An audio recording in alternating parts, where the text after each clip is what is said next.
GCC രാജ്യങ്ങളിൽ ഭൂഗർഭജല വിനിയോഗം കുറഞ്ഞു. പുനരുപയോഗ ജലത്തിന്റെ തോതിൽ വർധന.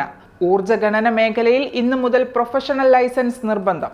ലാമോദ സീസൺ 2 സോഹാറിൽ അരങ്ങേറി. Welfare club box cricket tournament സലാലയിൽ. ഒമാനിൽ നിന്നുള്ള പ്രധാന വാർത്തകളുമായി ഗൾഫ് അപ്ഡേറ്റ്സ് ഒമാൻ തുടങ്ങുന്നു. എല്ലാ പ്രേക്ഷകർക്കും സ്വാഗതം. Gulf updates Oman brought to you by Shahi Foods and Spices, powered by Purushottam Kanji Exchange. Gulf സഹകരണ കൗൺസിൽ രാജ്യങ്ങളിൽ കഴിഞ്ഞ 9 വർഷത്തിനിടയിൽ ഭൂഗർഭജല വിനിയോഗത്തിൽ പ്രതിവർഷം 3% കുറവ് രേഖപ്പെടുത്തിയതായി റിപ്പോർട്ട്. ഇതോടൊപ്പം പുനരുപയോഗ ജല സ്രോതസ്സുകളുടെ പങ്ക് 2024ഓടെ 25.5% ഉയരുകയും ചെയ്തു. സുസ്ഥിര ജലവിഭവ മാനേജ്മെന്റ് നയങ്ങൾ നടപ്പാക്കുന്നതിൽ GCC രാജ്യങ്ങളുടെ കാര്യക്ഷമമായ പ്രവർത്തനങ്ങളാണ് ഈ കണക്കുകൾ വ്യക്തമാക്കുന്നത്. ഭാവി തലമുറയ്ക്കായി ജലസുരക്ഷ ഉറപ്പാക്കുന്നതിനും ജലവിഭവങ്ങളുടെ സുസ്ഥിരത വർദ്ധിപ്പിക്കുന്നതിനുമുള്ള തന്ത്രപ്രധാനമായ പദ്ധതികളുമായി GCC രാജ്യങ്ങൾ മുന്നോട്ട് പോവുകയാണെന്ന് GCC സ്റ്റാറ്റിസ്റ്റിക്കൽ സെന്റർ പുറത്തുവിട്ട കണക്കുകൾ സൂചിപ്പിക്കുന്നു. ഭൂഗർഭജലത്തെ അമിതമായി ആശ്രയിക്കുന്നത് കുറയ്ക്കാനും മൊത്തം ജലവിതരണ ശൃംഖലയിൽ പുനരുപയോഗ ജലത്തിന്റെ പങ്ക് വർദ്ധിപ്പിക്കാനുമാണ് ഇത്തരം പദ്ധതികളിലൂടെ ലക്ഷ്യമിടുന്നത്. ഒമാനിൽ ഊർജ്ജ ഗണന മേഖലയിൽ ജോലി ചെയ്യുന്ന തൊഴിലാളികൾക്ക് പ്രൊഫഷണൽ പ്രാക്ടീസ് ലൈസൻസ് നിർബന്ധമാക്കിയ നടപടി തിങ്കളാഴ്ച മുതൽ പ്രാബല്യത്തിൽ വരും.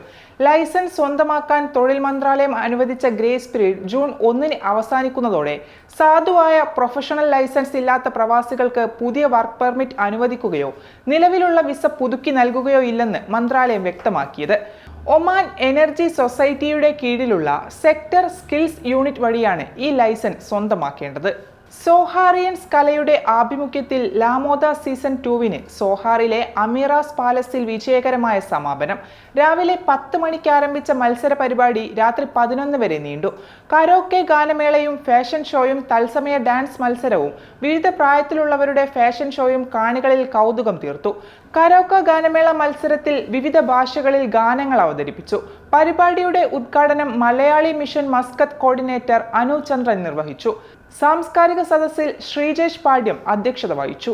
പ്രവാസി വെൽഫെയർ സലാല സംഘടിപ്പിക്കുന്ന വെൽഫെയർ ക്ലബിന് വേണ്ടിയുള്ള ബോക്സ് ക്രിക്കറ്റ് കാർണിവൽ ജൂൺ 4, 5 എന്നീ ദിവസങ്ങളിലായി സാബിൾ അക്കാദമി ഗ്രൗണ്ടിൽ നടക്കുമെന്ന് ഭാരവാഹികൾ അറിയിച്ചു.